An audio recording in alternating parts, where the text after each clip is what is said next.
এর নবীর আশিক যারা দাবি করো, দিলের ভিতরে নবীর তামান্না, নবীর মোহাব্বত ভরপুর থাকা লাগবে, ঠিক কিনা? ওই দেখো না, যেই নবী মেহরাবে দাঁড়ায়া, মেহরাব মিম্বার হওয়ার আগে পয়গম্বর একটা খেজুর গাছের উপরে হাত রাখিয়া নবী আমার খুতবা দিতেন। হঠাৎ করে যখন মিম্বর হয়ে গেল, মেহরাব হয়ে গেল, নবী আমার এখন আর খেজুর গাছের উপরে হাত রেখে খুতবা দেয় না। হঠাৎ একদিন পয়গম্বর কান্নার আওয়াজ শুনতে পাইলেন, কান লাগায়া শুনলেন, খেজুর গাছ থেকে গুনগুন গুনগুন শব্দে কান্নার আওয়াজ। আল্লাহু আকবার, একটু জোরে বলেন। নবীজি যখন কান খেজুর গাছের দিকে লাগাইলেন, কান্নার আওয়াজ, নবীজি খেজুর গাছের সাথে কথা বলে, পয়গম্বরের সাথে কথা বলে। আল্লাহ জবান খুলে দেন, আপনার নবীর সাথে একটু কথা বলবো। সুবহানাল্লাহ। পারেনি? জংলার গাছ নবীর সাথে কথা বলতে পারেনি? পয়গম্বর জিজ্ঞাসা করে, কি দুঃখ বলো রে খেজুর, কি দুঃখ বলো, কেন কান্না করো? খেজুর গাছের জবান আল্লাহ খুলে দিলেন, বলতেছে, নবী আমার কান্না করি এই জন্য, অনেকদিন যাবত আপনার বরকতি হাত আমার উপরে রেখে রেখে আপনি খুতবা দিয়েছেন। আজ কয়েকদিন হয়ে গেল আপনি খেজুর গাছের উপরে আর হাত রাখেন না। ও নবী আমার, আমি আপনার সাথে কোনো বেয়াদবি করলাম নাকি বলে দেন। আমার মায়ের নবী বলে, না না, তুমি আমার সাথে কোনো বেয়াদবি করো নাই, তাহলে পয়গম্বর কেন আপনি আমার উপরে হাতটা রাখেন না? আমার নবী বলেন, মিম্বার হয়ে গেছে, এখন আর কোনো খেজুর গাছের দরকার নাই। এর খেজুর গাছ ভালো করে বলো, তোমার ভিতরে কি আমার বড় মায়া? বলে, হা হা। আমার নবী বলে, যাও যাও, পৃথিবীর কোনো প্রাণী, পৃথিবীর কোনো পাখি, পৃথিবীর কোনো গাছ জান্নাতে যাবে না। আমি নবী তোমার জন্য সুপারিশ করে জান্নাতের ভিতরে আমার সাথে তোমার জায়গা করে দেব। দিলের ভিতরে নবীর ইশক আর মহব্বত পূর্ণ থাকতে হবে, জবান দিয়া নয়, অন্তর দিয়া, ঠিক কিনা বলেন? এজন্য নবী বলেন, মান আহাব্বা সুন্নতি ফাকাদ আহাব্বানি ওয়া মান আহাব্বানি কানা মাই ফিল জান্নাহ। যদি একটা খেজুর গাছ অন্তরের ভিতরে নবীর মহব্বতের কারণে জান্নাতের মেহমান হয়ে যাইতে পারে, তুমি আমি মানুষ, আখলাকুল আশরাফুল মাখলুকাত, সৃষ্টির সেরা জীব, ঠিক কিনা? নবীর উম্মত মানুষ যদি খেজুর গাছ নবীর সাথে জান্নাতে যেতে পারে, আমরা মানুষ নবীর সাথে জান্নাতে যেতে চাই কি চাই না? কে কে চাই? দুহাত তোলে, আল্লাহকে দেখায়া দেই। নারে তাকবীর, নারে রিসালাত, নারে তাকবীর। বিশ্বনবী, বিশ্বনবী। আল্লাহ আমাদেরকেও প্রিয় নবীর সাথে জান্নাতের মেহমান বানায় দেখ, বলে আমিন। নবীর আশিক কাকে বলে? এর নবীর উম্মত, রাহমাতুল লিল আলামিন, এমন আদর্শওয়ালা মহামানব। আল্লাহ তাআলা ঘোষণা করেছেন, লাকাদ কানা লাকুম ফি রাসূলিল্লাহি উসওয়াতুন হাসানাহ। আমি আল্লাহ তাআলা আমার রাহমাতুল লিল আলামিন মায়ার নবীকে উত্তম আদর্শ বানায়া, শিক্ষক বানায়া দুনিয়াতে পাঠাইছি। সুবহানাল্লাহ বলবেন না? আমাদের শিক্ষক আসেনি, ছাত্র স্কুলে পড়ে, কলেজে পড়ে, ইউনিভার্সিটিতে পড়ে, মাদ্রাসায় পড়ে, তারাও তো শিক্ষক। গোটা পৃথিবীর সমস্ত মাখলুকাতের শিক্ষক বানায়া আমার আল্লাহ আমার প্রিয় হাবিবকে দুনিয়াতে প্রেরণ করেছেন। সুবহানাল্লাহ। তোমাদের জন্য রয়েছে প্রিয় হাবিবের মাঝে উত্তম আদর্শ। আমার মায়ার নবী কেমন আদর্শওয়ালা জানো? ইহুদি থেকে আমার পয়গম্বর খেজুর আনছিলেন, ধার আনছিলেন। এই ইহুদি, আমাকে কিছু খেজুর দাও, সময় মতন তোমার পাওনা আমি দিয়া দেব ধার। ওই দিক দিয়া প্রিয় নবী এমন আদর্শওয়ালা পুরা মক্কা নগরীতে ছড়ায়া গেছে। আমার নবী বড় আল আমিন, বিশ্বাসী, বড় আদবওয়ালা, বড় সম্মানী। কাফের মুশরিক বেঈমানরা যেই নবীর হাতে হাত রেখে কালিমা পড়ে মুসলমান হয়ে যায়। সুবহানাল্লাহ। এমন আদর্শওয়ালা নবী আমার ওই ইহুদি বারবার শুনে নবীর ইজ্জত, নবীর সম্মান, নবীর কদর। আমার নবী বড় আদর্শওয়ালা, মক্কার জমিনে তার মতন আদর্শওয়ালা, ভালো মানুষ, আদবওয়ালা মানুষ আর একটাও নাই। আল্লাহু আকবার বলেন। এই প্রশংসা শুনিয়া আমাদের সমাজে কিছু মানুষ আছে না, মুনাফিক মার্কা মানুষ, মানুষের অন্যের প্রশংসা শুনলে গায়ের মধ্যে আগুন জ্বলে, আছে না নাই? কিছু মুনাফিকদের গায়ে আগুন জ্বলে, কিছু নাস্তিকদের গায়ে আগুন জ্বলে। আমার নবী এত আদববান। কিন্তু ওই ইহুদি যখন খেজুর বকেয়া দিলেন, ধার দিলেন, সে নবীজির আদর্শ, আখলাক, ভদ্রতা শুনিয়া মানুষের কাছে শুধু প্রশংসা শুনে আর প্রশংসা। পরীক্ষা করার চিন্তা করলেন যে মুহাম্মদ এত আদব ওয়ালা, আখলাক ওয়ালা, এত ভালো মানুষ, একটু পরীক্ষা করে দেখি। পরীক্ষার জন্য প্রিয় হাবিবের কাছে হাজির, বলতেছে ইয়া মুহাম্মদ আব্দুল আমানাহ, আমার সাথে যে আমানতের ওয়াদা করেছো, যে লেনদেনের ওয়াদা করেছো, এটা আদায় করে দাও। নবীজি ডেকে বলেন, ইহুদি রে, তোর সাথে, তোমার সাথে দেওয়া আমানত আর লেনদেনের এখনো সময় আসে নাই, এখনো সময় বাকি আছে। হঠাৎ করে আমার মায়া নবীর চাদর মুবারকের মুঠ করে আচরণ দিয়া যখন ধরলেন, ডানে আবু বকর, বামে ওমর, দেখে তো চোখ গরম হয়ে গেল। মক্কার জমিনে আমার নবীর সাথে চোখের সাথে চোখ মিলে কথা বললে বলা কেউ নেই। কার সাহস হয়? আমি ওমর বেঁচে থাকতে, আমি ওমরের হাতে তরবারি থাকতে কোন মুনাফিকের বাচ্চা আমার নবীর গায়ে আঘাত করবে, এই ওমর বেঁচে থাকতে কখনো সম্ভব না। ডাক দিয়ে বললেন, নবী গো, অর্ডার করেন, কল্লা ফালায়া দেই। আল্লাহু আকবার বলেন। যেই নবীকে আল্লাহ না বানাইলে পৃথিবী বানাইতেন না, সারা পৃথিবীর জমিন সাজাইতেন না, ওই প্রিয় হাবিবের গায়ের মধ্যে, চাদরের মধ্যে ধরবে কার সাহস? ওমর তো নেই, সহ্য করে না। ওমর যখন দেখলেন প্রিয় হাবিবের জামা মুবারক, চাদর মুবারকের মধ্যে ইহুদি আঁকড়ায়া ধরছে, নবীকে বলে, প্রিয় নবী অর্ডার করেন, তার কল্লা ফালায়া দেই। আমার নবী মায়া নবী, এমন আদর্শওয়ালা নবী, নাইকা বলে, ওমর এটা তোমার ব্যাপার না, এটা আমার ব্যাপার। সে হলো পাওনাদার, আমি হলাম দেনাদার। পাওনাদারের অধিকার আছে দেনাদার থেকে তার পাওনা আদায় করে নেওয়া। আল্লাহু আকবার। ওমর, আমি হলাম আদর্শওয়ালা নবী, আমাকে আল্লাহ দুনিয়ার জমিনে গজব বানায়া পাঠান নাই, লানত বানায়া পাঠান নাই, বেয়াদব বানায়া পাঠান নাই, কাউকে অত্যাচার করার জন্য, কারো উপর জুলুম করার জন্য পাঠান নাই। আমার আল্লাহ আমাকে ইনসাফগার বানায়া দুনিয়াতে পাঠাইছেন।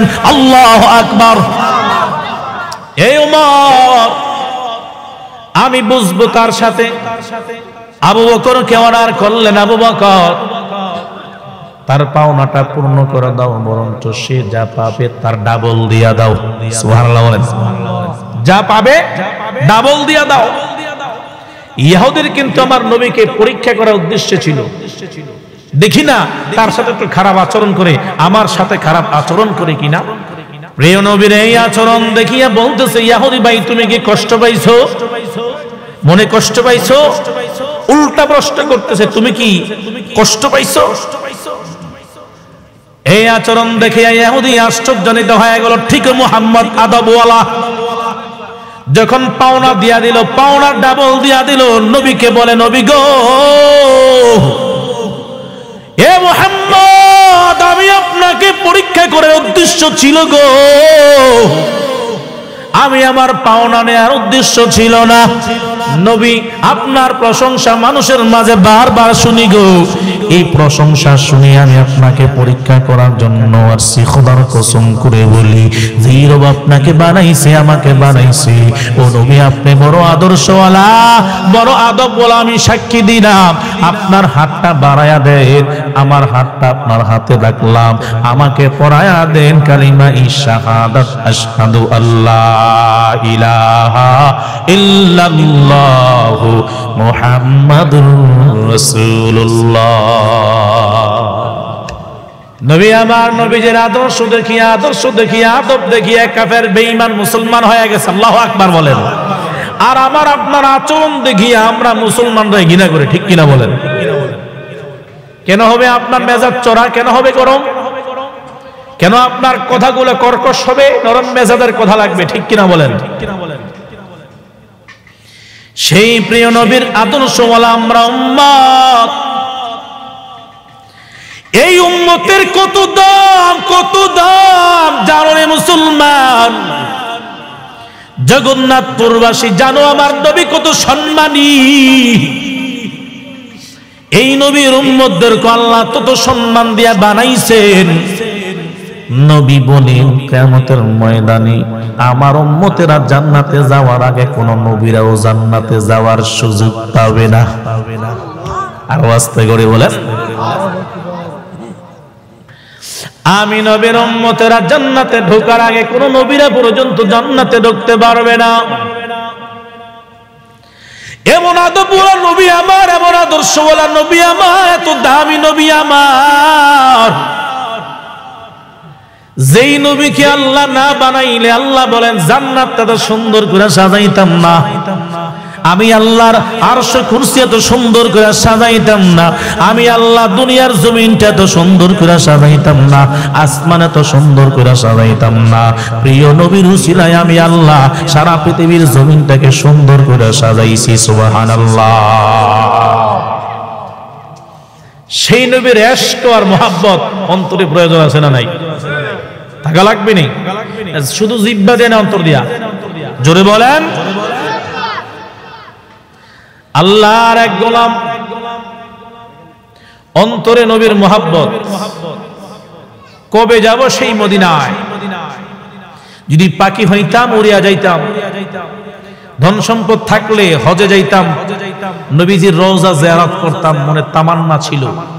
গান গায়ের হাটে মনে বড় আশা ছিল যাব মদিনায়, মনে বড় আশা ছিল যাব মদিনায়। পাখি হলে ওরে যেতাম, পাখি হলে ওরে যেতাম, মানতাম না মানা, মনে বড় আশা ছিল যাব মদিনায়, মনে বড় আশা ছিল যাব মদিনায়। আল্লাহু আকবার বলেন। কার কার তামান্না আছে মদিনা যাওয়ার? দুহাত তুলে আল্লাহকে দেখাইয়া দেন। নারে তাকবীর, নারে তাকবীর, নারে রিসালাত, নারে রিসালাত।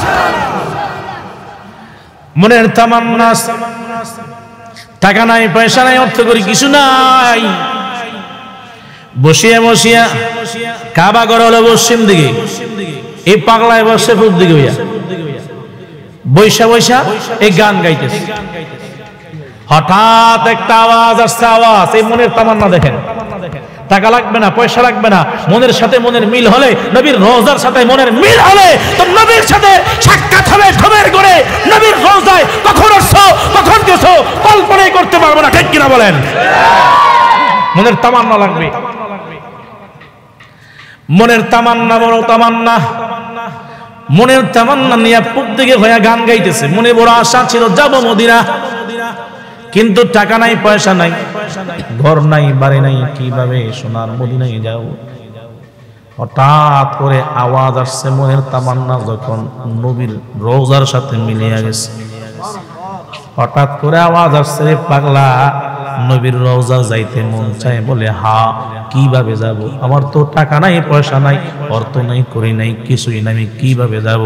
এরে পাগলা, মনের সাথে মনের মিল হয়ে গেলে এই দুনিয়ার জমিন, বাংলার জমিন থেকে নবীর রওজা যাইতে সময় লাগে না। আওয়াজ দিয়া দিল, চোখ বন্ধ কর, যাবি মদিনায়? হ্যাঁ। সুযোগ পাইলে আবার না যায় কে? কবুল করা লাগবে, তামান্না থাকলে কবুল হবে, ঠিক কিনা বলেন? প্রকৃত মোহাব্বত ভালোবাসা অন্তরে থাকলে আল্লাহ কবুল করবে, ঠিক কিনা বলেন?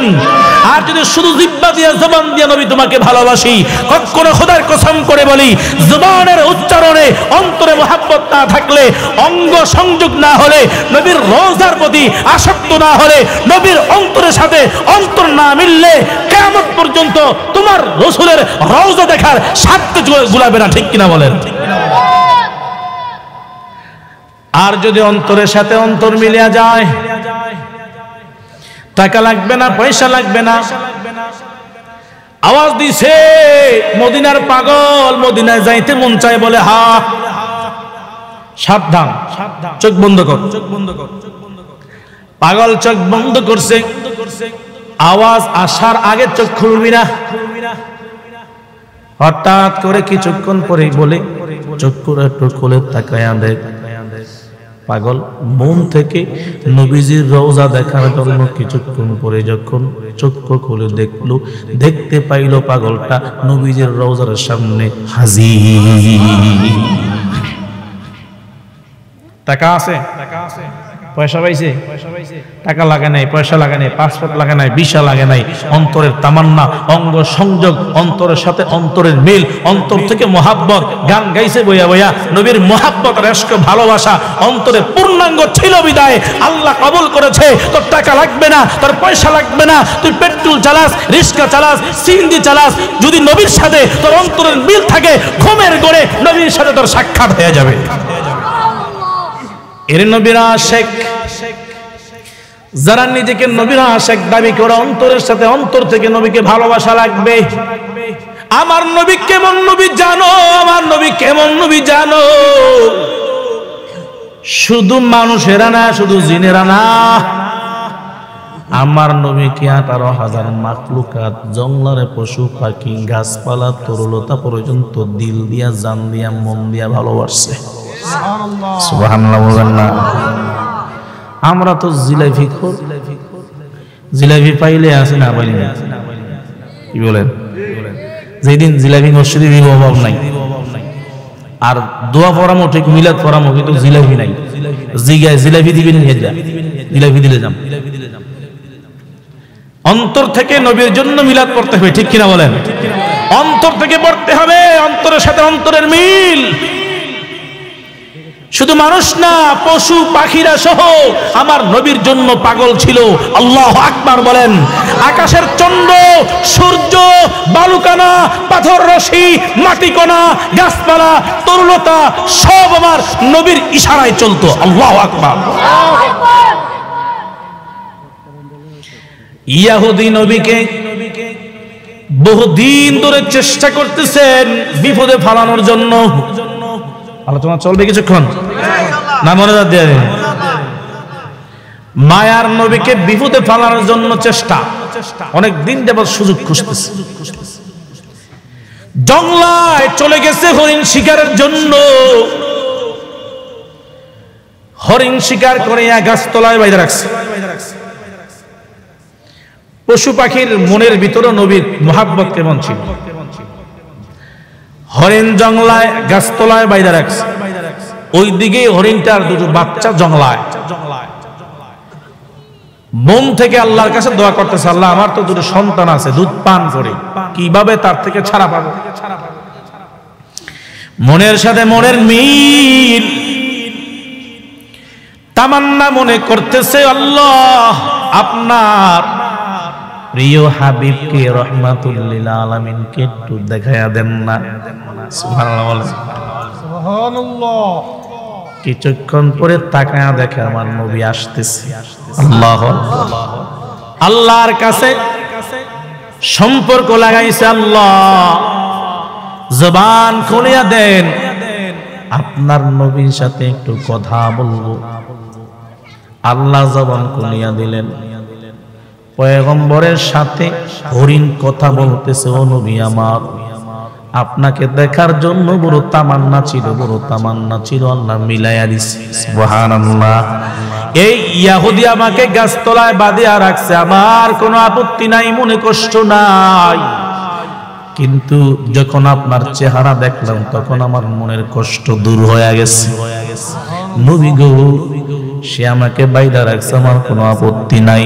আপনি রাহমাতুল লিল আলামিন, আপনি যদি আমার জন্য একটু সুপারিশ করতেন, জঙ্গলার মধ্যে আমার দুটা বাচ্চা আছে, আমি দুধ পান করিয়া আবার সাথে সাথে ফিরে আসবো।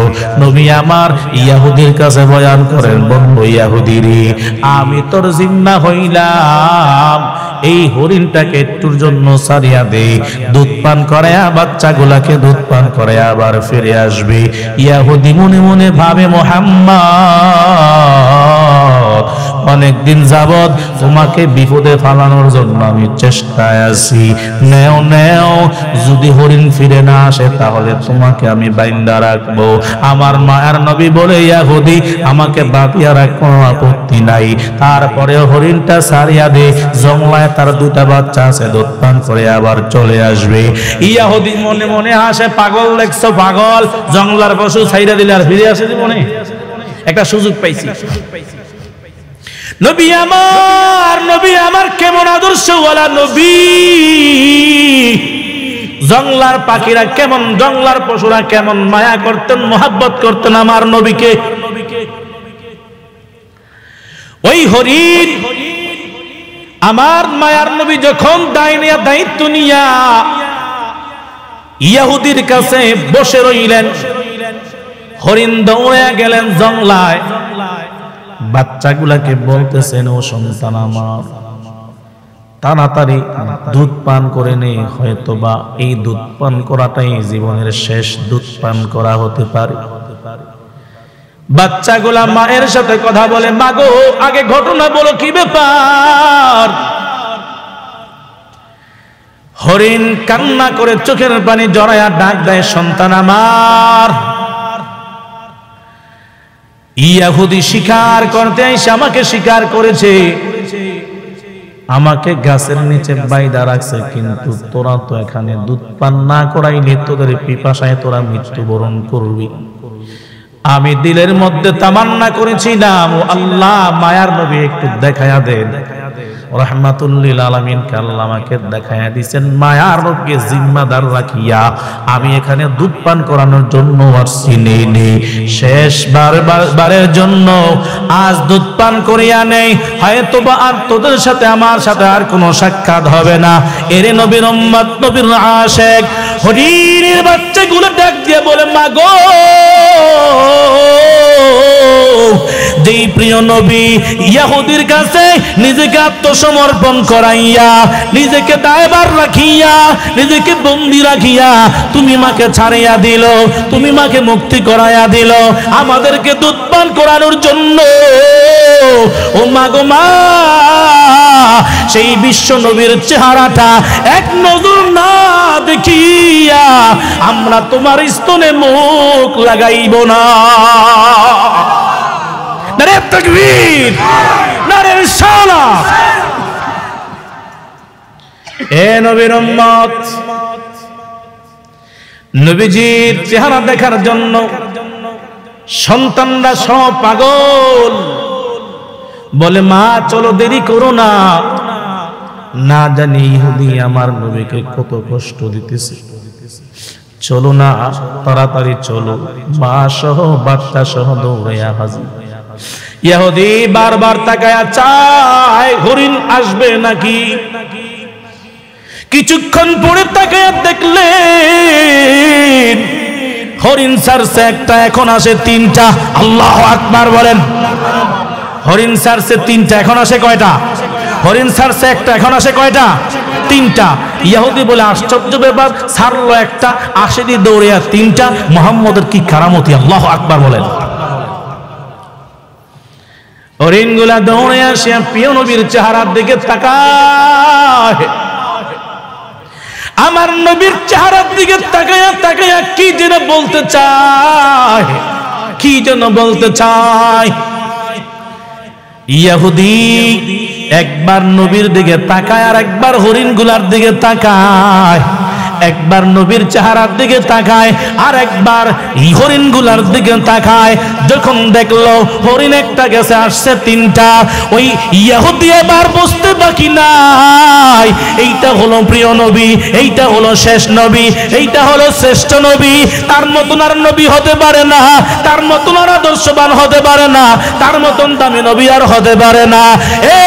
ইহুদি এবার ডাক দিয়ে বলে, মুহাম্মদ আর দেরি করায়ও না।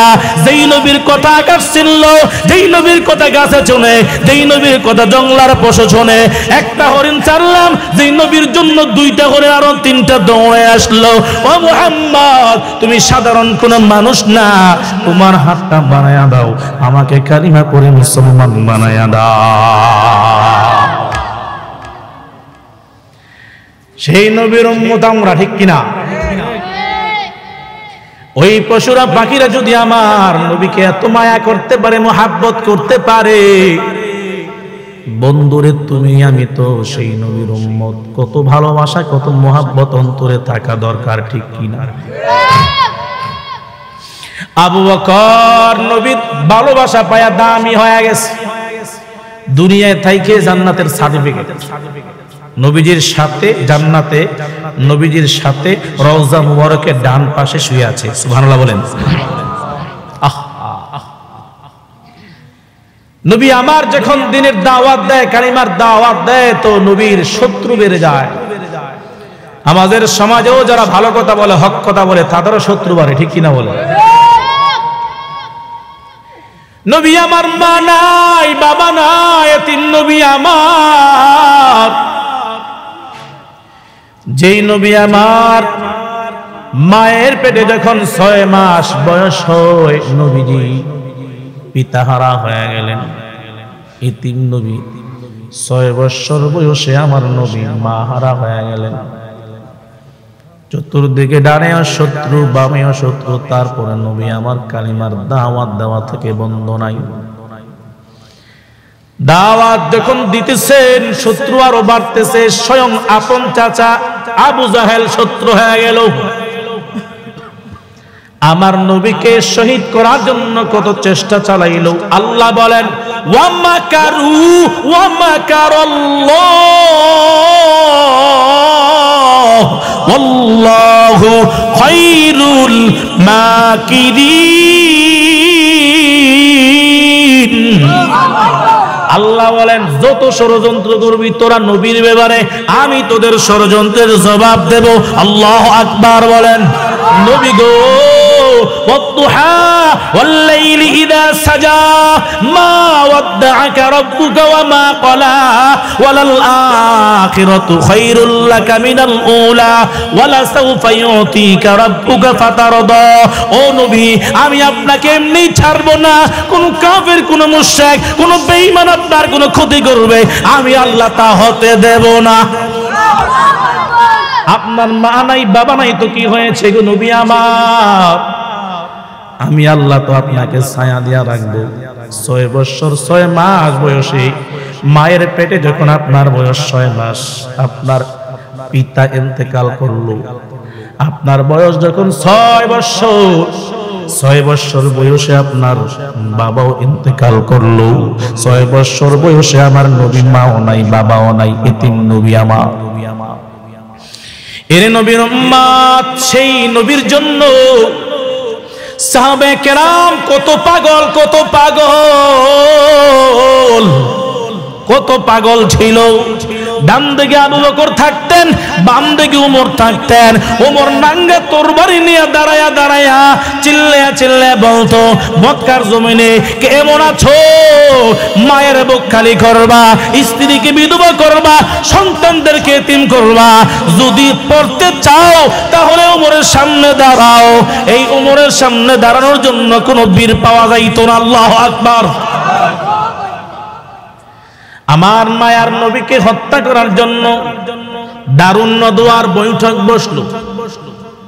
বুদ্ধিজীবী, কি জীবী? এই বুদ্ধিজীবী গুলা বৈঠক বসছে। মুহাম্মদ তো এইভাবে মারা যাইব না, এত সহজে মারা, এত সহজে গায়েল করা যাব না। কি করা যায়, একটু পরামর্শ দরকার। পরামর্শ হচ্ছে, একদল বলতেছে পরামর্শ দিলাম মুহাম্মদকে একটা কাজ করেন, বন্দী করে রাখেন। আরেক দল জবাব দিলে বন্দী করে রাখলে হ্যাঁ দল বলেছে ছুটাই নিয়ে যাবে। আরেক দল বলতেছে না, বন্দী টন্দির দরকার নাই, হেরে দেশান্তর করে দেন, দেশের বাহিরে মক্কার বাহিরে পাঠাইয়া দেন, অন্য জায়গায় চলে যান। তো আরেক বুদ্ধিজীবী এসে পরামর্শ দিতেছে, যদি আরেক দেশে পাঠাইয়া দাও তো ওই দিকে যাইয়া ইসলামের দাওয়াত দিবে, কালিমার দাওয়াত দিয়া লোক টোক ভারী করিয়া আমগফুরা আবার আক্রমণ করবে, তাও হতে দেওয়া যাবে না। তো কি করা যায়? মাথা গরম। হকের দাওয়াত দিলে, ইসলামের দাওয়াত দিলে, কোরআনের কথা বললে, সত্য কথা বললে এটারে তাড়াতাড়ি বন্দী কর, বলে কিনা বলেন? কত ওলামায়ে কেরামকে হেনস্থ করেছো, কত ওলামায়ে কেরামকে নির্যাতন করেছো, কত ওলামায়ে কেরামকে জেলে বন্দী করেছো, কিন্তু ওলামায়ে কেরাম হকের সামনে মাথা নত করে নাই, বাতিলদের সামনে মাথা নত করে নাই। এই ওলামায়ে কেরাম যতদিন বেঁচে থাকবে, হক মানুষ যতদিন পর্যন্ত বেঁচে থাকবে, ততদিন পর্যন্ত ইসলামের কোনো ক্ষতি কেউ করতে পারবে না, ঠিক কিনা বলেন? নবীজি সিদ্ধান্ত তারা নিল, তো তাকে বন্দীও করা যাবে না, অন্যদিকে স্থানান্তর করা যাবে না। এখন কি করা যায়? এত টেনশন, তাকে যদি ছেড়ে দেওয়া হয় তো পুরো এলাকা কালিমার দাওয়াত দিয়ে মুসলমান বানায় ফেলবে। এখন যদি তার লাগাম টেনে না ধরা হয়, আমাদের দেব দেবীর মূর্তির নাক কানের মধ্যে চুল লাগাবে, কালি লাগাবে, আর দেওয়া যাবে না। কি করা যায়? মিস্টার ইবলিস আল্লাহওয়ালা সাজিয়া, পাগড়ি বাঁধিয়া, লম্বা জুব্বা বাঁধিয়া আবু জাহেলের সামনে হাজির হয়। আমি একটা কথা বলছি, তুমি কে? তোমার পরিচয় দাও। আমার পরিচয় পরে নিতে পারবেন, তবে কিছু পরামর্শ দিই। আমার পরামর্শ অনুযায়ী যদি কাজ করেন তাহলে আপনারা নির্দ্বিধায় আপনাদের প্ল্যান, আপনাদের সবকিছু সাকসেসফুল হয়ে যাবে। বলে কি পরামর্শ? একটা কাজ করেন, মুহাম্মদকে বন্দী না করিয়া, দেশান্তর না করিয়া একটা কাজ করেন, মাইরা ফেলান। বুদ্ধিজীবীরা আবার চিন্তায় পড়ে গেল, মারবো কিভাবে? তো পরামর্শ দিল, মারবা কিভাবে? এই মারার কাইফিয়তরাও আমি বলে দিই। কাজ করবা, যদি এক দল এক গোত্রের লোকেরা মারে, তাহলে আরেক দল আরেক গোত্রের লোকেরা তাদের উপরে চড়াও হবে। এখন সহজ সমাধান হলো, প্রত্যেক গোত্র থেকে এক একজন করে যুবক নিয়া সবাই মিল্লা মাইরা ফেলাও, তো কেউ কাউরে দায় দিবে না। পরামর্শটা মোটামুটি সুন্দরী না? তো বুদ্ধিজীবীরা চিন্তা করলো পরামর্শটা মোটামুটি সুন্দর, ঠিকই আছে, সবাই মিল্লা মারলে কেউ কারো দোষ দিবে না। এবার প্ল্যান করতেছে কবে মারা যায়। এই নবীরা শেখ বুঝবেন, নবীজির মাহাত্ম্য নিয়া, ফজিলত নিয়া, নবীজির মর্যাদা নিয়ে একটু বয়ান করতেছে। সাহাবায়ে কেরাম নবীজির ভালোবাসা অন্তরে লালন করার কারণে কত দামি হয়ে গেছে। পয়গম্বরকে যখন মারার পরিকল্পনা হয়ে গেল, তো আল্লাহ তাআলা বলেন, নবী গো, এই জন্মভূমি, মাতৃভূমি, এখানে আর আপনি থাকতে পারবেন না। আপনি মাতৃভূমি ছাড়িয়া, যেখানে আপনার জন্মস্থান, মায়ের ঘর, বাবার দেশ, এই মক্কা নগরী ছেড়ে তো আপনাকে হিজরত করে মদিনায় চলে যেতে হবে। নবী গো, আপনাকে হত্যা করার জন্য বেঈমানরা দলবদ্ধ হয়েছে, ঐক্যবদ্ধ হয়েছে, আপনাকে হিজরত করা লাগবে। জন্মভূমির মায়ায় নবীজি, আল্লাহ প্রিয় হাবিবকে আল্লাহ রাত্রিবেলা ওহী পাঠাইলেন, নবী আমার তাড়াতাড়ি বের হয়ে যান, চতুর্দিকে শত্রুরা ঘেরাও করে রাখছে আপনাকে হত্যা করার জন্য। চতুর্দিকে যখন শত্রুরা ঘেরাও করে রাখছে, আল্লাহকে বলে, আল্লাহ কিভাবে পার হব? মায়ার নবী আমার হযরতে আলীকে ডেকে বলে, আলী রে, এই জন্মভূমিতে তো আমার আর থাকা হলো না, মায়ের বাড়ি, বাবার বাড়ি, আমার শত শত সাহাবায়ে কেরামদেরকে রাখে আমার জন্মভূমি ছাড়িয়া তো আমি মদিনায় হিজরত করে চলে যেতে হবে। আলী, যাবার বেলায় তোমার কাছে একটা আমানত রেখে যাই। মক্কার মানুষেরা তো আমাকে আল আমিন, বিশ্বাসী বলে বলে স্বীকৃতি দিয়া তাদের কিছু টাকা পয়সা ধন দৌলত স্বর্ণ অলংকার আমি মুহাম্মদের কাছে আমানত রেখেছিল। আরে রে এই সম্পদগুলা আমানতগুলা তোমার হাতে দিয়ে গেলাম। সকাল হওয়ার সাথে সাথে প্রত্যেকের আমানতগুলা প্রত্যেকের ঘরে ঘরে পৌঁছাইয়া দিবা। আর আজ আমাদের মাঝে আমানত নাই। মসজিদের দায়িত্ব পাইলে কিমনি ঘামু, শহর এই গ্রামের দায়িত্ব পাইলে কিমনি ঘামু। হ্যাঁ, অসহায় দুঃখ দুস্থ মানুষের আমানতগুলো আমরা রক্ষা করতে পারি না, ঠিক কিনা বলেন? নবী আমার আমানতদারি শিখে গিয়েছেন। এত বিপদের মাঝেও সম্পদগুলা মানুষের আমানতগুলা আলীকে ডেকে ডেকে বলে, আলী নাও নাও, প্রত্যেকের নামে নামে সম্পদগুলা আমানতগুলা তোমার কাছে রেখে গেলাম রে আলী। সকাল হওয়ার সাথে সাথে তুমি যারা যারা আমানতগুলা তার কাছে পৌঁছাইয়া দিও। যদি এই আমানতের খেয়ানত হয় তাহলে মানুষ আমাকে খারাপ বলবে। আমি মক্কার জমিনে আল আমিন, মানুষ বড় বিশ্বাস করে আমার কাছে আমানত দিয়েছিল। হযরতে আলীর কাছে আমানতগুলা দিয়া আমার নবী আল্লাহর সাথে পরামর্শ করেন, ও আল্লাহ কিভাবে বের হব? চতুর্পার্শ্বে তো কাফের মুশরিক বেঈমানরা আমাকে ঘেরাও করে ফেলেছে। আমার আল্লাহ ডেকে বলে, নবী গো আপনি বের হবেন, আমি আল্লাহ স্বয়ং আপনাকে পাহারা দেব। আল্লাহু আকবার। ও নবী আপনি বের হবেন, আমি আল্লাহ পাহারা দেব। ও নবী আপনি বের হন, হাতে এক মুষ্টি বালু নেন, হাতে এক মুষ্টি বালু নেন, আপনি পড়েন ইয়াসিন ওয়াল কুরআনিল হাকীম ইন্নাকা লামিনাল মুরসালিন আলা সিরাতিন মুস্তাকিম তানজিলাল আজিজির রহিম লিতুনজিরা কওমান মা উনজিরা আবাউহুম ফাহুম গাফিলুন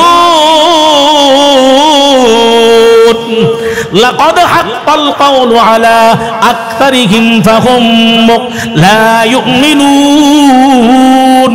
নবী গো, ও নবী আপনি সূরা ইয়াসিন তেলাওয়াত করেন, আপনি একটা আয়াত তেলাওয়াত করবেন, আর এই বালুকা রাশির মধ্যে আপনি ফু দিবেন, আপনি ফু দিয়া বালুকা রাশিগুলা ছড়াইবেন, আর এই বালুকা রাশিগুলা আমি আবরণ লাগাইয়া দাও যাতে আমার মায়ার নবীর বের হইতে হিজরত করতে কোনো কষ্ট না হয়। আল্লাহু আকবার। রাহমাতুল লিল আলামিন বালু ছিটাইয়া দিলেন আল্লাহর নামে। কার নামে?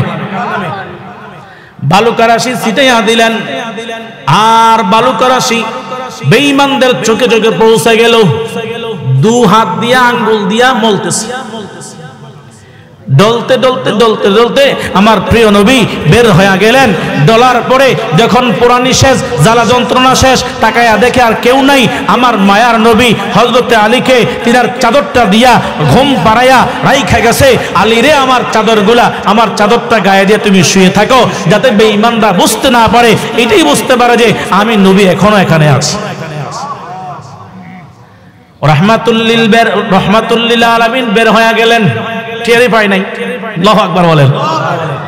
যারা দিলওয়ালা, আল্লাহর মহব্বত অন্তরে, নবীর মহব্বত অন্তরে রাখে, তাদেরকেও আল্লাহ এরকম কিছু স্পেশাল পাওয়ার দিয়েছেন।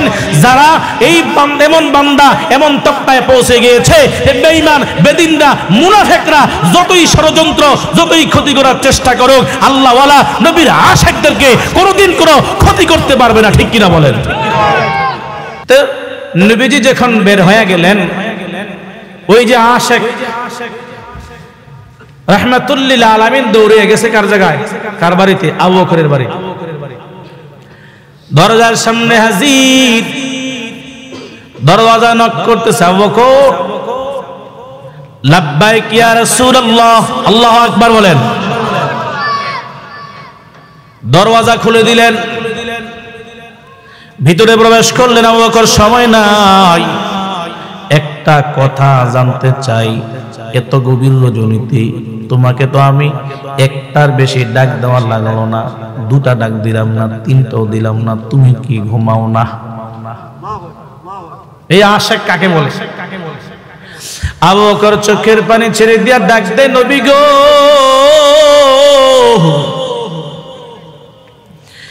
আপনি যেই দিন বলেছেন এই মায়ার ভূমি ছেড়ে মক্কা নগরী ছেড়ে মক্কা ভূমি ছেড়ে জন্মভূমি ছেড়ে আপনি হিজরত করতে হবে, মদিনায় চলে যাবেন, বেঈমানরা আপনার উপরে আক্রমণ করবে, হত্যা করার চেষ্টা করবে, হিজরত করে চলে যাবেন। যেই দিন বলেছেন আবু বকর সেই হিজরতের রাতে তুমি আমার সফর সঙ্গী হইবা, কোন দিন জানি ডাক এসে যায় বলা যায় না, আল্লাহ যেদিন অর্ডার করবে সেই দিন আমরা চলে যাব মক্কা জমিন ছেড়ে মদিনায় হিজরত পাড়ি দেব। ও নবী আমার শুনেন, ওই দিন থেকে খোদার কসম করে বলি নবী গো, যেই দিন আপনি বলেছেন আমি আপনার হিজরতের সাথী হব, ওই দিন থেকে আজ পর্যন্ত আমি আবু বকর বিছানায় পিঠ লাগাই না, আর বালিশের মধ্যে মাথা লাগাই না, আমার পিঠটা দরওয়াজায় লাগায়া লাগায়া আমি তাক লাগায়া থাকি, কান লাগায়া থাকি, কখন জানি আমার নবী হাজির হইয়া আবু বকর বলিয়া ডাক দেয়, আর আমি আবু বকর যদি ঘুমায়া যাই, আমার নবী যদি দরওয়াজার সামনে দাঁড়াইয়া দাঁড়াইয়া আবু বকর বলিয়া বলিয়া ডাকতে থাকে, আমার নবী যদি একের জায়গায় দ্বিতীয় ডাক দেয় নবীর মনে কষ্ট হবে, আর নবীর মনে কষ্ট হলে আমি তো ধ্বংস হয়ে যাব, আমার জন্য জাহান্নাম ওয়াজিব হয়ে যাবে। এ প্রিয় নবী, আপনাকে আমি এত ভালোবাসি, আমার নবী আমার দরওয়াজার সামনে দাঁড়াইয়া আমি নবীকে আবু বকর বলিয়া বলিয়া আমার নবী ডাকবে, আর মনের মধ্যে কষ্ট পাবে, তা হতে পারে না।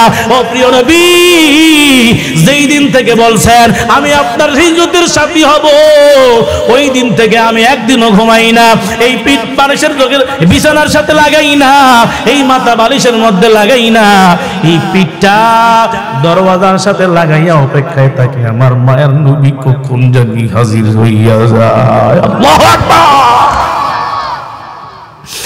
আবু বকরের কথা শুনিয়া আমার মায়ের নবীর চোখের পানি চড়িয়া কান্না করে, আবু বকর তুমি কি সত্যি আমাকে এত ভালোবাসো?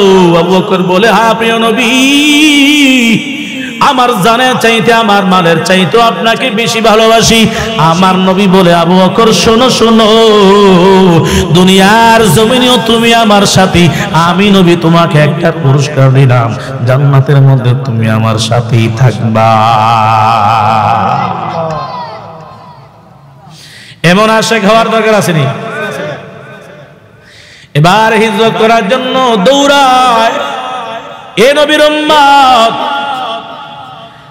আবু বকর আগে থেকেই বাহন জন্তু ব্যবস্থা করে রাখলেন,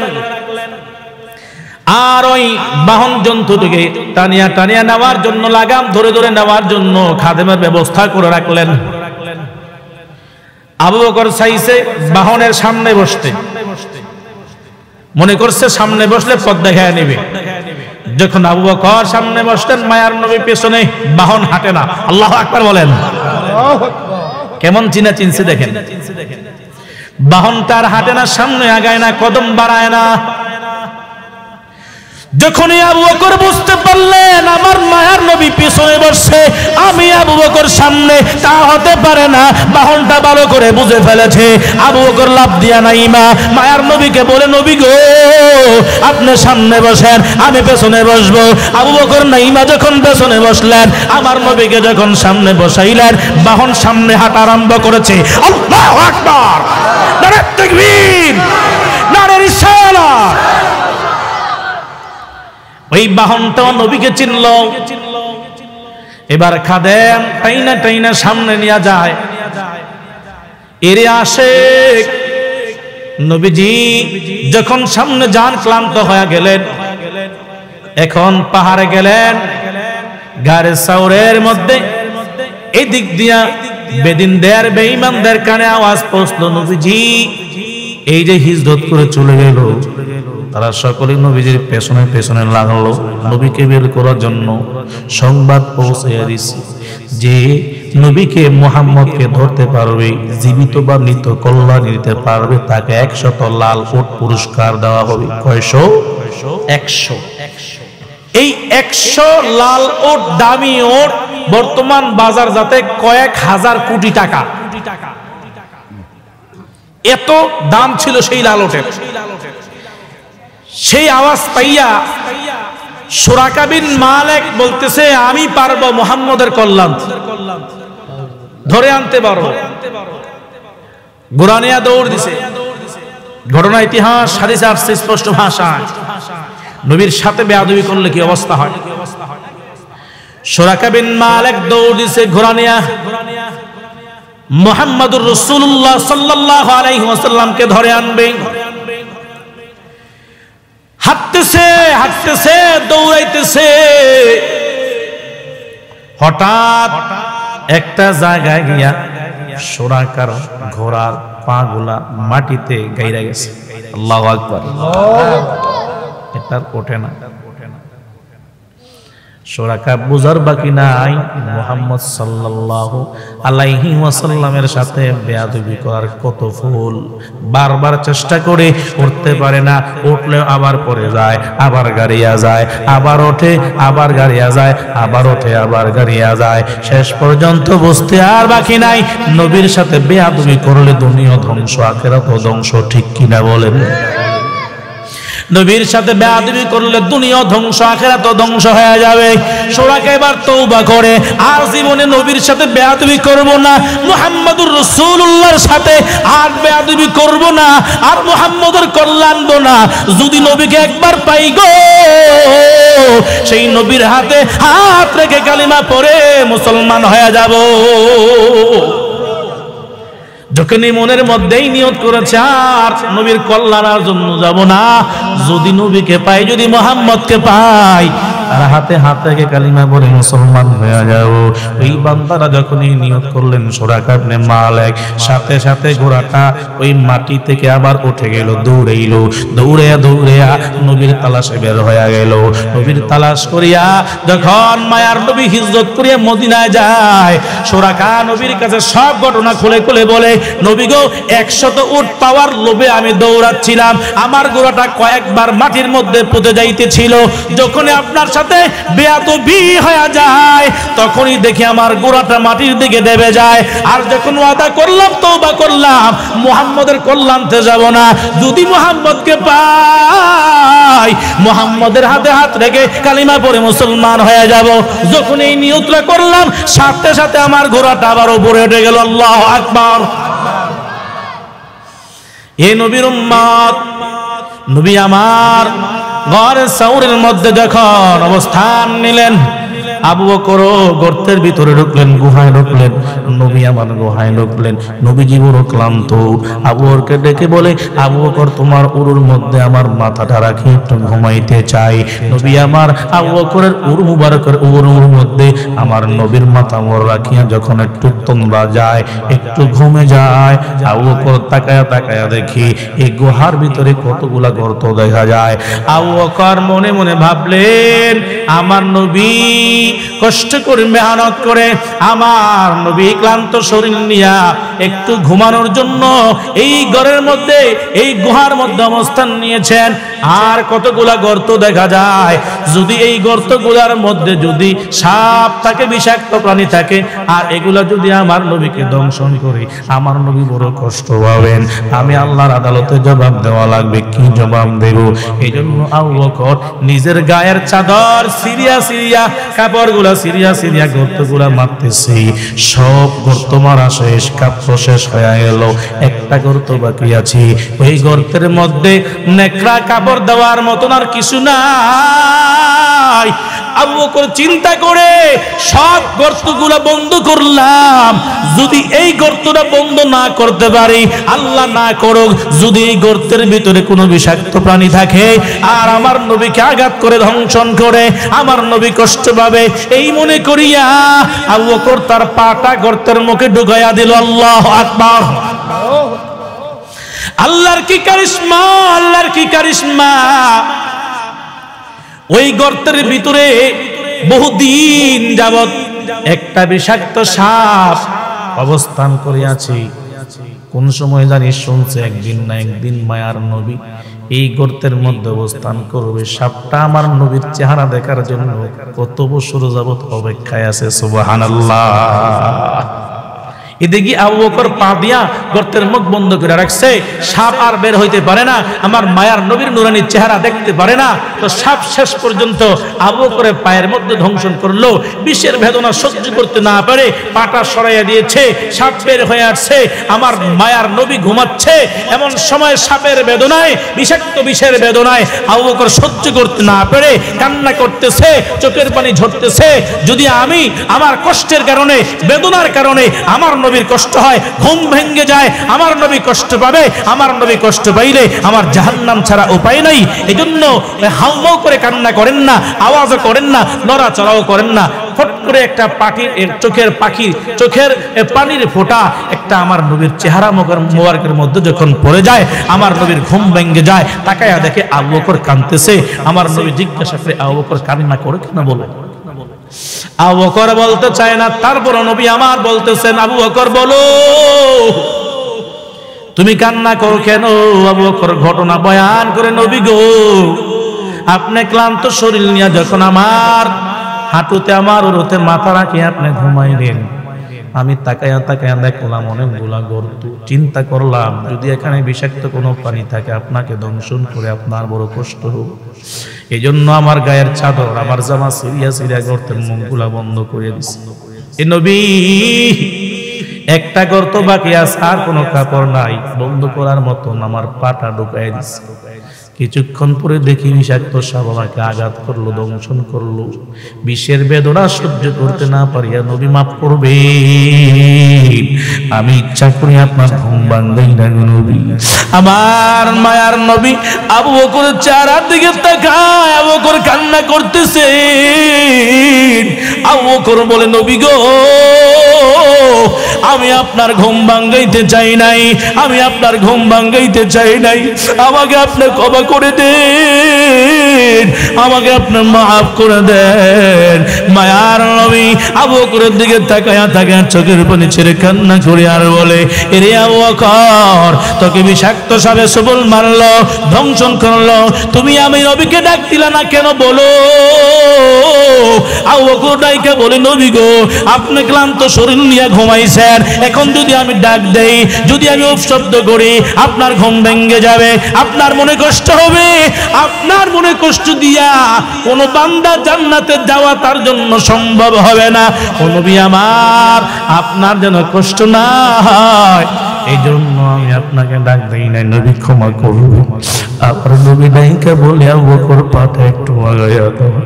আবার নবী যখন আবু বকর যখন কদমটা পাটা আগায়া দিলেন, আমার মায়ার নবী জুবান মুবারক থেকে একটু লালা মুবারক আবু বকরের পায়ের বিষের স্থানে বিষাক্ত সবলের জায়গায় লাগাইয়া দিলেন। আবু বকর বলে, খোদার কসম করে বলি আমার পাটা আগে যেমন ছিল আমার মায়ার নবীর লালা মুবারক লাগাইয়া দিতে দেরি সাপের বিষের বেদনার সাথে সাথে দূর হইতে দেরি হইল না। নারায়ে তাকবীর, নারায়ে তাকবীর, আল্লাহু আকবার, নারায়ে রিসালাত, নারায়ে রিসালাত, আহলে সুন্নাত ওয়াল জামাত, আহলে সুন্নাত ওয়াল জামাত, নবীর প্রেম যেখানে, নবীর প্রেম যেখানে। আমার মায়ার নবী আবু বকরকে জেগে বলে, আবু বকর তুমি আমাকে এত ভালোবাসো, এত মহাব্বত করো, আল্লাহ এই মহাব্বত আর এই কষ্টের জন্য আল্লাহ তোমাকে কি দিছে জানো? আল্লাহর নবী সান্ত্বনা দিয়ে বলতেছেন, আবু বকর টেনশন করিও না, আজকের রাতটার ইবাদত এত সওয়াব তোমার আমলনামায় জমা হয়ে গেছে রে আবু বকর। সারা পৃথিবীর সমস্ত মুমিন বান্দা, সমস্ত মানুষের নেকগুলা যদি এক পাল্লায় রাখা হয়, আর তুমি আবু বকরের আজকের এই হিজরতের রাতের কষ্টটা যেই পরিমাণ আমল হয়েছে আল্লাহ সওয়াব দিয়েছে, যদি এই রাতের আমলটার সওয়াবটা যদি আরেক পাল্লায় রাখা হয়, তুমি আবু বকরের এক রাতের নেকের পাল্লা ভারী হয়ে যাবে। আল্লাহু আকবার। এই রাত্রটার এত দাম হয়ে গেছে আল্লাহর কাছে যে তুমি তোমার নিজের জীবন দিয়া, জীবন বিলীন করে আমি নবীকে হেফাজত করার জন্য তুমি তোমার জীবনটাকে বিলীন করে দিয়েছো। আল্লাহর দরবারে তোমার এই কাজটা, তোমার এই আমলটা এত পছন্দ হয়েছে, আজকের রাত্রে এত সওয়াব আল্লাহ তোমাকে দান করেছে। সারা পৃথিবীর সমস্ত মানুষের, সমস্ত নেককার বান্দাদের সব আমলগুলা এক পাল্লায় রাখলে তুমি আবু বকরের আজকের সওয়াবগুলা, আজকের নেকগুলা এক পাল্লায় রাখলে তোমার আজকের রাতের আমলের পাল্লা বড় ভারী হয়ে যাবে। আশিক কাকে বলে দেখো। এবার নবীজি তাকায়া দেখলেন ওই বিষাক্ত সাপ অপেক্ষায় আছে নবীজিকে এক নজর দেখার জন্য। মায়ার নজর ভরিয়ে ভরিয়ে আমার মায়ার নবীর চেহারার দিকে তাকায় আছে। সুবহানাল্লাহ। আমার নবী বলেন কথা বল। কি কারণ? আবু বকরের পায়ে কেন আঘাত করলি বল, ধ্বংস করলি কেন বল। ওই সাপের মুখ থেকে জবান খুলে যায়, আল্লাহ আমার জবানটা একটু খুলিয়া দেন, মায়ার নবীর সাথে একটু কথা বলি। আল্লাহু আকবার। সাপের জবান খুলে গেল, নবীজির সাথে কথা বলে, নবী আমার অনেক বছর আগে আমি আপনাকে দেখার জন্য মনের ভিতরে বড় তামান্না ছিল গো নবী। কিভাবে দেখবো, কোথায় গেলে দেখতে পাবো আপনার নূরানী চেহারা। বহু বছর ধরে আমি অপেক্ষায় অপেক্ষমান, আপনার নূরানী চেহারাটা একটু দেখবো গো নবী। আমি কোন জায়গায় গেলে পাবো? শুনতে পাইলাম একদিন হিজরত করে যাইতে নাকি আপনি গুহার মধ্যে অবস্থান করবেন নবী গো। 1 বছর না 2 বছর নয়, আমি শত শত বছর লাগাতার আমি গুহার মধ্যে অবস্থান করে আছি আপনার নূরানী চেহারা দেখার জন্য। জংলার সাপ পর্যন্ত আমার নবীকে চিনতে পারলো। এরে মুসলমান যুবক ভাই, পর্দার মা বোনেরা, নবীর মহাব্বত অন্তরে জমা। নবীর মহাব্বত ছাড়া কোনোদিন জান্নাতের আশা করা যায় না, ঠিক কিনা বলেন? এ পর্দার মা বোনেরা ভালো করে শুনবেন। আম্মা জান খাদিজা রাদিয়াল্লাহু তাআলা আনহা আমার নবীকে কত মহাব্বত করেছেন। যখন নবীজির আদর্শের কথা শুনলেন, তিনি এত ধনাত্মবান ছিলেন, আদর্শবান ছেলে পায় না বিদায় বিবাহ বসেন না। হঠাৎ করে তার বান্ধবী বলল, হে বান্ধবী খাদিজা ভালো করে শোনো, তুমি তো মক্কার জমিনের ধনাত্ম একজন মহিলা, আদববান একজন মহিলা, তুমি একজন ভালো সুদর্শন পুরুষ খুঁজতেছো বলে হা, একজন আমানতদার পুরুষ খুঁজতেছো বলে হা। বলে মক্কার জমিনে মুহাম্মদের মতো আদর্শবান একটা সন্তান পৃথিবীতে নাই। যদি তুমি চাও তো মুহাম্মদকে তোমার স্বামী হিসেবে গ্রহণ করতে পারো। আল্লাহু আকবার। সবই আল্লাহর কারিশমা। বিবাহের প্রস্তাব আসলো, আল্লাহর কাছে ধারণাপন্ন হলেন, আল্লাহ আপনি কি বলেন, আপনি অর্ডার করলে রাজি হইতে পারি। আল্লাহ বলেন হ্যাঁ রাজি হও, কারণ খাদিজার মনটা তোমার প্রতি বড় আসে। সুবহানাল্লাহ। আমার নবী একদিন বলে, খাদিজা আমার মন চায় আমি একটু দূরে যাইয়া আল্লাহর সাথে একটু ধ্যানমগ্ন হই। মায়ের নবী হেরা গুহায় চলে গেলেন ধ্যানমগ্ন। এদিকে আম্মা জান খাদিজা যখন খাদ্য নিয়ে বসে, সন্তানগুলোর সামনে নিয়ে বসে, যখন খাদ্য মুখে দিবে খাদ্য যায় না, চোখের পানি ছাড়ে আর কান্না করি আর বলে আমার নবী তো নাই। আমার নবী পাহাড়ে আল্লাহর ধ্যানমগ্ন। আমি স্ত্রী হইয়া আমার স্বামীর মুখে খাদ্য তুলিয়া না দিয়া, যেই নবীর মা নাই, বাবা নাই, আত্মীয় স্বজন কেউ আপনজন বলতে কেউ নাই, আমি খাদিজা ছাড়া আমার স্বামীর আপনজন বলতে কেউ নাই। আমি খাদিজা এখানে আরাম করে বসিয়ে বসিয়ে খাবো, আমার মায়ের নবী না খেয়া থাকবে তা হতে পারে না। একদিন নয়, 2 দিন নয়, কতদিন পর্যন্ত আমার মায়ার নবীর মুখে খাদ্য তুলে দিতে পারি না। আমি যতক্ষণ পর্যন্ত আমার নবীর মুখে খাদ্য তুলে না দিতে পারবো, ততক্ষণ পর্যন্ত আমি খাদিজা খানার লোকমা গ্রহণ করব না। আদর্শবান স্বামীর জন্য আদর্শবান স্ত্রী। হে মা বোনেরা, আজকে তোমার হাতে পায়ে ধরে বলে যাই, ওই খাদিজা থেকে আদর্শ গ্রহণ করে নাও। স্বামীর ভক্তরা, তুমি এই খাদিজা থেকে গ্রহণ করে নাও, শিক্ষা গ্রহণ করে নাও। হযরতে খাদিজা মায়ার নবীর জন্য কেমন পাগল ছিলেন, কেমন আশিক ছিলেন, কেমন স্বামী ভক্ত ছিলেন। নবীকে ছাড়া লোকমা গ্রহণ করে নাই, নবীকে ছাড়া এক ওয়াক্ত খাদ্য খায় নাই। খানার প্লেট সামনে নিয়ে কান্না করে আর বলে, আবার নবীর মুখে খাদ্য তুলে দেওয়ার জন্য কেউ নাই, আমি খাবো আরাম করে, আমার নবী উপবাস থাকবে, হতে পারে না। আমি আমার স্বামীর মুখে যতক্ষণ পর্যন্ত খাদ্য না দিতে পারবো ততক্ষণ পর্যন্ত আমি খাদিজা খানা গ্রহণ করবো না। সুবহানাল্লাহ। এ মা বোনেরা, তোমার হাতে পায়ে ধরে বলে যাই, আজ তুমি স্বামীর কথা মানো না, তুমি পর্দায় থাকতে চাও না, অন্য পুরুষকে পর পুরুষকে তোমার চেহারা দেখার জন্য তুমি বড় পাগল। আমার মায়ার নবী বলেন, যদি কোনো মহিলার উপরে, কোন নারীর উপরে বেগানা পুরুষের নজর পড়ে, ওই মহিলাটা দায়ুস হয়ে যায়। আর নবী বলেন, আদ-দায়ুস লা ইয়াদখুলুল জান্নাহ, দায়ুস মহিলা, বেগানা পুরুষের নজর পড়নে ওয়ালা মহিলাটা কখনো জান্নাত তো দূরের কথা, জান্নাতের ঘ্রাণ পর্যন্ত পাবে না। এ মুসলমান ইমানদার, এ পর্দার মা বোনেরা, হাতে পায়ে ধরে বলে যায়, ওই খাদিজা থেকে শিক্ষা গ্রহণ করো, আম্মা জান আয়েশা থেকে শিক্ষা গ্রহণ করে নাও। যে আম্মা জান আয়েশার ঘরে যখন যেই দিন পালা আসলো, আমার মায়ার নবী ঘুমায় আছেন, হঠাৎ করে নবীজি উঠে চলে গেলেন। আয়েশা খুঁজতেছে, আমার নবী কোথায়, আমার নবী কোথায় চলে গেল। ডান দিক হাত দেয় নবী নাই, বাম দিক হাত দেয় নবী নাই। আয়েশা মনে করেছি আমার নবী নাকি আমার কোনো আচরণে কষ্ট পাইয়া অন্য বিবির ঘরে চলে গেছি। আয়েশা খোঁজ করতে লাগলেন, এই বিবির ঘরে যাই, বিবির ঘরে যায়, কোনো বিবির ঘরে আয়েশা নাই, আমার নবী নাই। হঠাৎ করে জান্নাতুল বাকির দিকে তাকায় দেখে গোরস্থানে আমার নবী দাঁড়ায় দাঁড়ায় উম্মতের জন্য কান্না করতেছে। সুবহানাল্লাহ। এ নবীর উম্মত মায়ার নবীকে দরিয়া দরিয়া জায়গা জায়গা জিজ্ঞাসা করে, নবী গো, আপনি কেন কান্না করেন? আপনার মনে কি আমি কোনো কষ্ট দিয়েছি নাকি? নবী বলেন, আমার কোনো আচরণ খারাপের কারণে আমার থেকে কোনো কষ্ট পাইয়া নাকি আপনি কান্না করেন? আমার নবী বলেন, না না রে আয়েশা, না, আমার স্ত্রী খাদিজার কথা আমার পরে মনে পড়ে গেছে রে আয়েশা।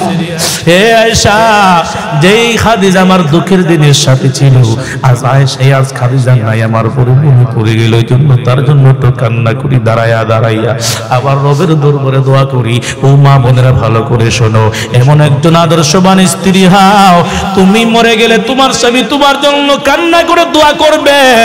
এমন একজন আদর্শবান স্বামী হও, তুমি মইরা গেলে তোমার স্ত্রী অন্য কোনো পরপুরুষের সামনে যাবে না, তোমাকে ছাড়া আর কিছুই চিন্তা করবে না, তোমার জন্য বারবার বারবার আল্লাহর কাছে দোয়া করবে আর চোখের পানি ঝরাইবে। হে আম্মা জানেরা, তোমাদের জন্য ওলি হওয়া বড় সহজ। 5 ওয়াক্ত নামাজ যদি সময় মতো আদায় করো, ফরজ স্থানকে যদি, লজ্জা স্থানকে যদি হেফাজত করো, পর্দায় যদি থাকো, আর যদি নবীর আদর্শ সুন্নত গুলো মানিয়া চলো, আমার মায়ার নবী বলেন, তোমার জন্য আমার আল্লাহ 8টা জান্নাতের দরওয়াজা খুলিয়া দিবেন, তুমি যেই কোনো দরওয়াজা দিয়ে ইচ্ছা করলে প্রবেশ করতে পারবা। সুবহানাল্লাহ। এজন্য নবীর আদর্শ আমাদের বড় প্রয়োজন। যেই নবীর আঙ্গুলের ইশারাতে চন্দ্র দ্বিখণ্ডিত হয়ে গিয়েছিল। সুবহানাল্লাহ। আবু বকর বারবার বলে, আবু জাহেল বারবার বলে, হে মুহাম্মদ, তোমার হাতে হাত রেখে কালিমা পড়ে মুসলমান হও। আমার নবীর মুজিজা কত শক্তি জানো? আবু জাহেল বারবার চেষ্টা করেছে আমার মায়ের নবীকে হত্যা করার জন্য। একদিন বড় গর্ত করলেন, এমন গর্ত, এই গর্তের মধ্যে আমার নবীকে ডাকিয়ে নিয়ে ফালাইয়া হত্যা করে ফেলবেন। নবীকে ডাকছে, হে মুহাম্মদ, এখানে আসো, আজকে তোমার হাতে হাত রেখে কালিমা পড়ে মুসলমান হব। মায়ার নবী বলেন, চাচা সত্য বলতেছেন? বলে, হ্যাঁ, তুমি যদি আমার কিছু প্রশ্নের জবাব দিতে পারো, আমি তোমার হাতে হাত রেখে কালিমা পড়ে মুসলমান হয়ে যাব। ডাইকা আনলেন, ডাইকা আনতে মায়ার নবী যখন ঘরে ঢুকলেন, এমন সময় আবু জাহেল নানান ধরনের প্রশ্ন বাহানা করতে লাগলো। হঠাৎ মোহাম্মদ প্রশ্ন করতে লাগলো, হে ভাতিজা মোহাম্মদ, শোনো শোনো, তুমি যদি আমার একটা প্রশ্নের জবাব দিতে পারো, আজ তোমার হাতে হাত রেখে কালিমা পড়ে মুসলমান হব। আমার মায়ের নবী বড় আশা নিয়ে জিজ্ঞাসা করলেন, চাচা আপনি বলেন কি প্রশ্ন? বলি বলো না, বাইতুল মাকদাসের দরজা কয়টা, কয়টা জানালা, কয়টা সিঁড়ি? আল্লাহু আকবার। যদি তুমি বলতে পারো বাইতুল মাকদাসের কয়টা জানালা, কয়টা দরওয়াজা, কয়টা সিঁড়ি, সে চিন্তা করতেছে মুহাম্মদ কি এত শক্তিধর্মী যে বাইতুল মাকদাসের সিঁড়ি আর জানালাগুলা দরজাগুলা গয়না গয়না বলতে পারবে? তো বলতেও পারবে না, আমি ঈমানও আনবো না। মায়ার নবীকে যখন প্রশ্ন করলেন, ধুম ধরে গেলেন। আল্লাহ তাআলা তাড়াতাড়ি জিবরাইলকে পাঠাইয়া দিলেন, যাও জিবরাইল যাও। আমার নবী এমন নবী, যেই নবীর জন্য সমস্ত নবীরা আমি আল্লাহর জন্য পাগল। 1,00,000 কিংবা 2,24,000 পয়গম্বরেরা আমি আল্লাহকে পাওয়ার জন্য পাগল, কিন্তু আমি আল্লাহ স্বয়ং আমার নবীর জন্য পাগল। যাও, আমার নবীকে বেয়াজ্জতি করিও না। এ জিবরাইল যাও, বাইতুল মাকদাসের ছবিটা তোমার হাতে তুলে ধরো, আমার নবীর সামনে হাজির করে দাও। জিবরাইল বলে, ইয়া রাসূলুল্লাহ, ইয়া হাবিবাল্লাহ, টেনশন করিয়েন না, টেনশন করার কিছু নাই। যেখানে সমস্যা সেখানেই সমাধান, যেখানে আল্লাহ সেখানেই আপনি। যেখানে মুসিবতে পড়বেন, আমার আল্লাহ আপনাকে মুসিবত থেকে উদ্ধার করিয়া দিবেন। আল্লাহু আকবার। জিবরাইল বলে, পয়গম্বর তাকায়া দেখেন, আমি জিবরাইলের হাতে বাইতুল মাকদাসের ছবিটা উঠাইয়া ধরলাম। আপনি গুনে গুনে বলে দেন, জবাব দিয়া দেন। সুবহানাল্লাহ। আমার মায়ার নবী তাকায়া তাকায়া প্রত্যেকটা দরওয়াজার নাম বললেন, কয়টা জানালার নাম বলে দিলেন, কয়টা সিঁড়ির নাম বলে দিলেন। হেদায়েতের যার কপালে নাই, আল্লাহ তার কপালে হেদায়েত রাখে নাই। হাজার চেষ্টা করলো, সেই গুমরা থেকে হেদায়েতের পথ পায় নাই, আলোর পথ পায় নাই। এই আবু জাহেল দাঁড়ায়া বলতেছে, মুহাম্মদ তুমি কত বড় জাদুঘর, তোমার জাদুর আসর বাইতুল মাকদাসে গিয়া ঠেকছে। নাউজুবিল্লাহ বলেন। আমার নবী যখন উত্তর দিয়ে বের হয়ে যায়, আবু জাহেল যখন কালিমা পড়বে না, আবু জাহেল যখন আমার নবীর প্রতি গরম মেজাজ দেখাইতে লাগলেন, কোনোভাবে ঠেকাইতে পারে না। আমার বের হয়ে যায়, আবু জাহেল পেছনে পেছনে দৌড় দেয়, হুশ নাই, গর্ত করে যে ঘুরে রাখছে আর খবর নাই। আমার নবী পার হয়ে গেছে, আবু জাহেল সেই গর্তের মধ্যে পড়ে গেছে। এমন ভাবে পড়ছে, এমন ভাবে পড়ছে, আমার আল্লাহ বলে, তোকে আর কেউ উঠাইতে পারবে না যতক্ষণ আমার মায়ের নবীর হাত মুবারক না লাগবে। সুবহানাল্লাহ। হাজার চেষ্টা করার পরেও কেরম দিয়া উঠাইতে পারে নাই। সব মক্কা নগরীর মানুষরা হাজির, আমাদের লিডার গর্তের মধ্যে বইরা গেছে, এখন সব ফাঁস হয়ে গেছে।